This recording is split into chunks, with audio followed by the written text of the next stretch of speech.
After 8 years, how has living in Japan changed you as a person? It's a good question. I mean, 8 years in a completely different culture is inevitably going to change you in some ways. And I've thought about this quite a bit because, look, I've made notes on a notepad. Third point, I prefer sleeping on a futon than I do sleeping on a bed, which is ridiculous. I never thought that would be a thing, but there's something about sleeping on a futon that makes me sleep better. It took me a while to get accustomed to that, but for my first 3 years living here, I did live in a tiny apartment where I had a futon, and every evening I had to get out the cupboard and unroll it, and every morning I had to pack it away and put it back in. And I had to, because if I didn't, there was no living space to sit and eat or just relax. But quite quickly I found that I fell asleep really well on a futon. I think maybe it's the hard surface, it's quite firm. Or maybe it's also because the whole floor feels like your bed when you're on a futon, right? You can kind of stretch out, you don't have to worry about falling out.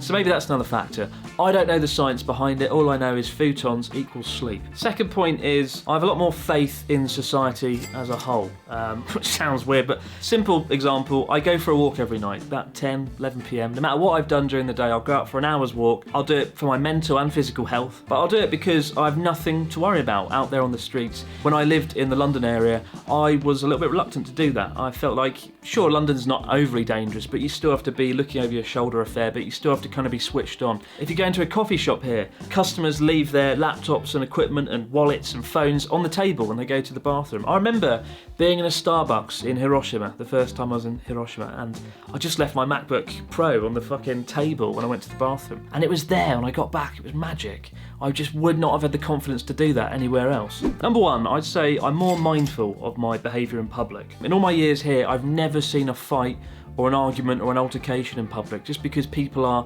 way more mindful of how they're affecting the people around them. There's how loud you're being in public as well. You don't want to stand out in that way. And certainly as a foreigner, you do become a little bit hyper aware of what you're doing, and you don't want people looking at you, right? Because you already stand out a little bit. And as well as being more mindful, I'm also more polite. I think I say excuse me, sumimasen, about 500 times a day. So that's the first point. I'm more mindful of what I'm doing and how I'm affecting the people around me, and I'm more polite for it. And I think generally it's a good thing, but it can be quite stressful as well, always having to be switched on and always having to think about how you're affecting the people around you.